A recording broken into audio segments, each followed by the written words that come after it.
school year. I'm cutting out letters for bulletin boards because these things don't make themselves. No.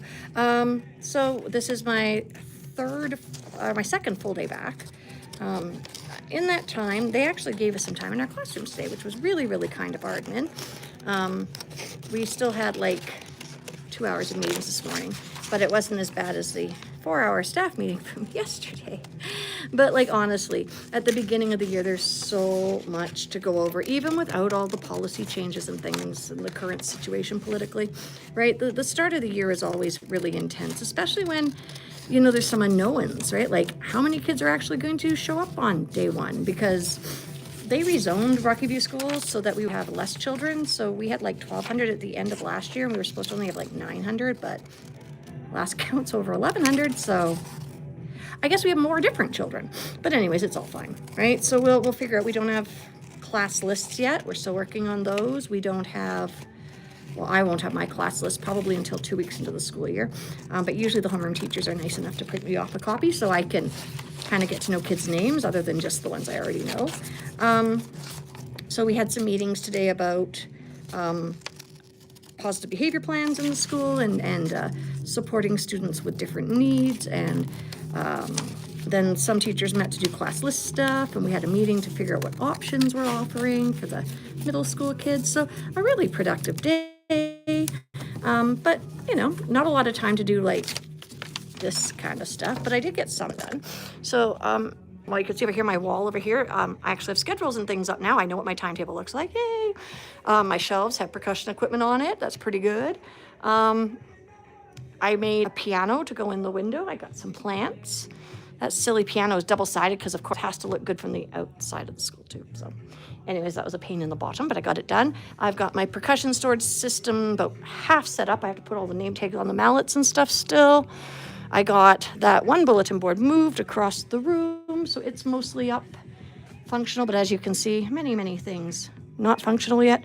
Oh yeah, I got my music boxes all labeled so I can put their pieces in there when they lose their music. I've got my board with my practice room set up. You know, like if you look around, it's a bit of a mess still, but it's starting to come together, right? And that's pretty typical. It's not just about the decorating. What really takes the time is all the meetings and planning. Like, so if I'm doing decorating stuff in my room right now, it means I'm not working on my year plans. It means, you know, but I sent 27 emails today. That's a lot of emails. I haven't had time to check my email since 1 o'clock, but maybe there's some responses. So I'll be doing that tonight too, and finishing cutting stuff out and laminating so that tomorrow, hopefully my room will be completely set up by the end of the day, and I can really dig into the inventory piece that I have to do, and a signing instrument for student rentals and contracts and all that fun stuff that I get to do as a band teacher. Yeah, no, I had a good meeting about the plans for trips and things. Oh, another thing I got done. Look here. I had started these a couple weeks ago. These are sit spots that I sewed. Fabric was donated by members of the community, so now my kids don't have to sit on my dirty floor. For some reason, grade 4s and 5s are quite offended by the idea that I want them to sit on a multicolored carpet. They think it's babyish. I don't know how they'll feel about sitting on little pillows, but that's just how it is. So we're still continuing to get set up. As far as I know, negotiations are still going. If you want to know the general mood with teachers when it comes to that, I don't want to be negative, because I don't, but the reality is most of us aren't terribly optimistic, and I think that's because we've lost trust in the province. I mean, I didn't trust them before they were elected, this particular party. I mean, Danielle Smith was actually fired from a school board position, you know, that she's all concerned about how they're spending the money. She might have been one of the ones involved in the misspending, but she was certainly let go. And yet, yeah, she's not going to negotiate fairly with us. Not that we negotiate directly with her, right? TIBA is the organization, but it's on behalf of the government, right? I guess just the feeling is we're not feeling terribly confident that they're going to come to us with a reasonable offer. And I know people are saying, oh, we're whining about the money. Yeah, I am actually. I've said that before. I'm okay with that. I deserve a raise. With inflation and such, I make significantly less than I did 5 years ago. I have 5 kids, right? Like, I've got costs. I want to be able to afford grapes at the grocery store. You know, just living the dream, right? So I do want the raise. But you know what we're going to walk out on is the classroom conditions. right? That's going to be the straw that breaks the camel's back for teachers, because we cannot continue to supply education the way we are to your children. It isn't fair to them. It isn't. They deserve so much better. One of the special needs groups, I think I've said this before, parents were complaining, oh, the teachers are saying our kids are more work. It's okay that they're more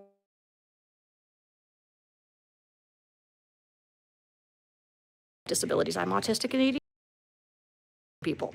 I don't feel guilty about that. It's what I need is some support to function, then I should get some support to function. And coping is not the goal. I mean, when I was trying to get accommodations, my union, ATA, their word was, well, you're coping. That's not the goal, and it's not good enough for your students either, your kids. Surprises me. And the rest of the teachers I've been talking to today were just kind of feeling not hopeless, because I mean, we're going to get a good contract in the end, and we're going to be back to school, and it's all going to sort itself out. But we just have to get through this rough patch, and none of us want to. Like, we just really want to teach your kids.